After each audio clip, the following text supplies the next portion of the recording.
ಕೈಕುಲುಕುವುದನ್ನು ಕುರಿತು ಕನ್ನಡದಲ್ಲಿ ಸಾರಾಂಶ. A.G.Gardiner 20ನೇ ಶತಮಾನದ ಒಬ್ಬ ಪ್ರಖ್ಯಾತ ಪ್ರಬಂಧಕಾರ. ಆತನ ಎಲ್ಲ ಪ್ರಬಂಧಗಳು ವಿಚಾರ ಪ್ರಚೋದಕ ಹಾಗೂ ಹಾಸ್ಯಮಯ. ಅವರು ಬರೆಯುವ ಶೈಲಿ ಪ್ರಬುದ್ಧತೆಯಿಂದ ಕೂಡಿದೆ. ಪ್ರಸ್ತುತ ಪ್ರಬಂಧದಲ್ಲಿ ಪಾಶ್ಚಿಮಾತ್ಯರ ಪದ್ಧತಿಯಾದ ಕೈಕುಲುಕುವುದರ ಬಗ್ಗೆ ಬರೆಯುತ್ತಾರೆ. ಈ ಪದ್ಧತಿಯು ಬಹಳ ಹಳೆಯದಾದದ್ದು. ಈಗ ಈ ಪದ್ಧತಿಯು ಸಹ ಪಾಶ್ಚಿಮಾತ್ಯರಲ್ಲಿ ಆರೋಗ್ಯದ ತಳಹದಿಯಿಂದ ಟೀಕೆಗೆ ಗುರಿಯಾಗಿದೆ. ಜಪಾನ್ನಲ್ಲಿರುವ ನಮಸ್ಕಾರ ಪದ್ಧತಿ, ಭಾರತದಲ್ಲಿರುವ ಸಲಾಂ ಪದ್ಧತಿ ಹಾಗೂ ಉಳಿದ ರಾಷ್ಟ್ರಗಳಲ್ಲಿರುವ ಪದ್ಧತಿಗಳನ್ನು ವಿವರಿಸುತ್ತಾರೆ. ಇಬ್ಬರು ಗೆಳೆಯರು ಸೇರಿದಾಗ ಕೈಕುಲುಕುವುದು ಸಾಮಾನ್ಯವಾಗಿದೆ. ಕೈಕುಲುಕುವುದೆಂದರೆ ಮನುಷ್ಯನ ವ್ಯಕ್ತಿತ್ವವನ್ನು ಹೇಳಬಹುದು. ಇದನ್ನು ತಡೆಗಟ್ಟಲು ಸಾಧ್ಯವಿಲ್ಲ. ಇನ್ನು ನಿಯಂತ್ರಣ ಮಾಡಲೇಬೇಕಾದರೆ ಪಾರ್ಲಿಮೆಂಟ್ನಲ್ಲಿ ಕಾನೂನನ್ನು ತರಬೇಕಾಗುತ್ತದೆ. ಸಂತೋಷದಿಂದ ಕೈಕುಲುಕುವುದು ಒಳ್ಳೆಯ ಲಕ್ಷಣ. ಆದರೆ ಯಾಂತ್ರಿಕವಾಗಿ ಕೈಕುಲುಕುವುದು ಮಲತಾಯಿ ಧೋರಣೆ ಇದ್ದಂತೆ. ಒಂದು ವೇಳೆ ಕೈಗಳು ತೆಳ್ಳಗಿದ್ದರೆ, ತಂಪಾಗಿದ್ದರೆ, ಕೇವಲ ಎಲುಬುಗಳು ಕಂಡರೆ ಜನ ಕೈಕುಲುಕುವುದಿಲ್ಲ. ಅವರಲ್ಲಿ ಒಂದು ತರಹದ ಬೇಸರಿಕೆ ಉಂಟಾಗುತ್ತದೆ. ಹಲವರು ಕೈಕುಲುಕಿದಾಗ ಅವರ ಪ್ರಾಮಾಣಿಕತೆ ಗೊತ್ತಾಗುತ್ತದೆ, ಅಲ್ಲದೆ ಆರೋಗ್ಯ ಸ್ಥಿತಿಯು ಗೊತ್ತಾಗುತ್ತದೆ. ಹಲವು ಜನರು ಆಕಸ್ಮಿಕ ಭೇಟಿಯಾದರೂ ಸಹ ಕೈಕುಲುಕುವುದಿಲ್ಲ. ಏನೋ ಇದ್ದರೂ ಕೈಕುಲುಕುವುದರಲ್ಲಿ ಒಂದು ಅರ್ಥವಿದೆ. ಎಷ್ಟೋ ಸಾರಿ ಕೈಕುಲುಕಿದಾಗ ಅದು ಅನಾವಶ್ಯಕ ಎನ್ನಿಸುತ್ತದೆ. ಹಲವು ಸಾರಿ ಸಂತೋಷವೆನಿಸುತ್ತದೆ. ಹಲವು ಜನರು ನಮಸ್ಕಾರದ ಬದಲು ಕೈಯನ್ನು ಕುಲುಕುತ್ತಾರೆ ಮತ್ತು ಮರಳಿ ಹೋಗಬೇಕಾದರೂ ಕೈ ಕುಲುಕುತ್ತಾರೆ. ಅದು ವಿನಯತೆಯ ಸಂಕೇತವಾಗಿದೆ. ರಷ್ಯಾದವರು ಕೈಕುಲುಕುವುದರ ಬದಲು ಅಪ್ಪಿಕೊಳ್ಳುತ್ತಾರೆ. ಚೈನಾದವರು ಕೈಗಳನ್ನು ಮುಂದಕ್ಕೆ ತರುತ್ತಾರೆ. ಅರಬ್ಬರು ತಮ್ಮ ಬೆರಳುಗಳಿಂದ ಇನ್ನೊಬ್ಬರ ಎದೆಗಳನ್ನು ಸ್ಪರ್ಶಿಸುತ್ತಾರೆ. ಹಲವು ರಾಷ್ಟ್ರಗಳಲ್ಲಿ ಚುಂಬಿಸುವುದೇ ಕೈಕುಲುಕಿದಂತಾಗುತ್ತದೆ. ಕೈಕುಲುಕಲಾಗದೆ ಒಬ್ಬ ವ್ಯಕ್ತಿಗೆ ನಮಸ್ಕರಿಸಿದರೆ ಅದು ನಮಸ್ಕಾರವೇ ಅಲ್ಲ. ಕೆಲವೊಬ್ಬರು ಕೈಯನ್ನು ಜಗ್ಗಿಕೊಳ್ಳುವ ತನಕ ಕೈಕುಲುಕುತ್ತಾರೆ. ಹೀಗೆ ಕೈಕುಲುಕುವುದರ ಬಗ್ಗೆ ಅನೇಕ ವಿಷಯಗಳನ್ನು ಹಾಸ್ಯಭರಿತವಾಗಿ ಈ ಪ್ರಬಂಧದಲ್ಲಿ A.G.Gardiner ತಮ್ಮ ವಿಷಯವನ್ನು ಮಂಡಿಸಿದ್ದಾರೆ. ಇದಲ್ಲದೆ ಕೆಲವೊಬ್ಬರು ಬೆನ್ನನ್ನು ಬಾರಿಸುತ್ತಾರೆ. ಇದು ನಾವು ಕೈಯನ್ನು ಕೊಡದಿದ್ದರೆ ಆಗುತ್ತದೆ. ಹಲವು ಜನರು ಕೈಕುಲುಕಲು ಬಂದರೆ ಭಯವಾಗುತ್ತದೆ. ನಮ್ಮ ಪ್ರಪಂಚದಲ್ಲಿನ ಎಷ್ಟೋ ಜನರಿಗೆ ಕೈಕುಲುಕುವುದು ಪರಿಚಯವೇ ಇಲ್ಲ. ಹೀಗೆ ಗಾರ್ಡಿನರರ ವಿಚಾರಗಳು ವ್ಯಕ್ತವಾಗಿವೆ. On shaking hand. In On shaking hand, A.G.Gardiner speaks about the common Western practice of greeting by shaking hands. So ingrained is the habit in the Western psyche that it appears to be most natural and instinctive way of greeting people. The custom, however, is not without its disadvantages and embarrassment, though it may be assumed to be, by the English, the most innocent and amiable practice. There has been a lot of criticism directed against it in the press. On the grounds of hygiene, people are urged to adopt a more suitable and healthier way of greeting one another. Gardiner looks at the modes of salutation. For example, the bows of Japanese, the salams of Indians, the grave motion of the hands of Chinese. The Arab, he tells us, touches the chest of his friend with the tips of his fingers. The custom of one nation sometimes seems unintelligible and indecent to others.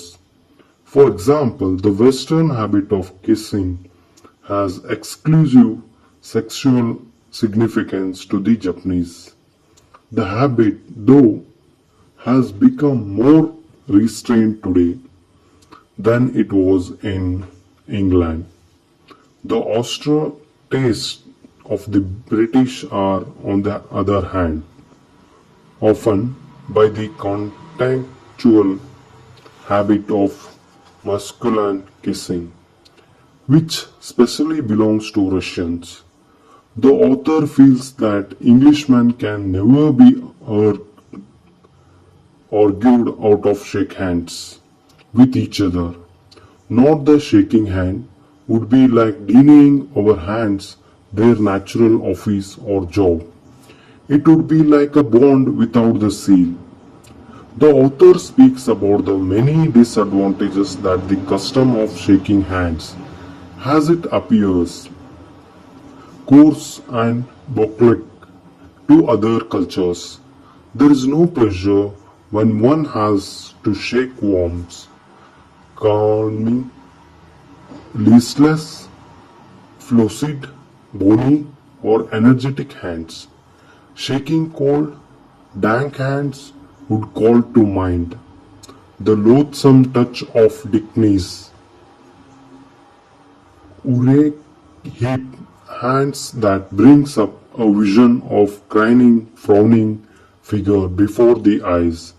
The author suggests that a person's handshake is a mark of his or her personality, and one can get to know a lot about a person though the customary greeting of shaking hands. It would not be an exaggeration to say that hands clasp is not bad due to moral as well as physical health. Just as Coleridge said, after parting from kids, there is a death in that hand. One can with no less confidence say that there is a dishonesty or candor or courage in that hand. Gardiner illustrates this point with the humorous accounts of the real life situations where the common greeting can become uncomfortable. There is a speaker, the publisher, for example, who shakes hands in such a way as though he wanted to get rid of his hands. It is a cold pudding of hands, says the author, as unresponsive as a jellyfish. There is no question of warmth or heartliness in such a handshake. Then there is the other extreme where an over enthusiastic Stubbings crushes your hands into a jumble of aching bones and shakes your hand almost out of its socket. There is the limp and linger hands that seem so overchanged, with the affection that it does not know when to leave but lies in your palm until you feel like throwing it out of the window. Despite these difficult and embarrassment of hands, which makes you to write in plain, the ritual of shaking hand is still worth the occasional penalty that we have to pay for it. It is a happy mean between the Oriental salam and the Russian enormous hug, and if it is ugly, less defined. It is defined as more warmth and more of spirit of human comradeship. Thank you.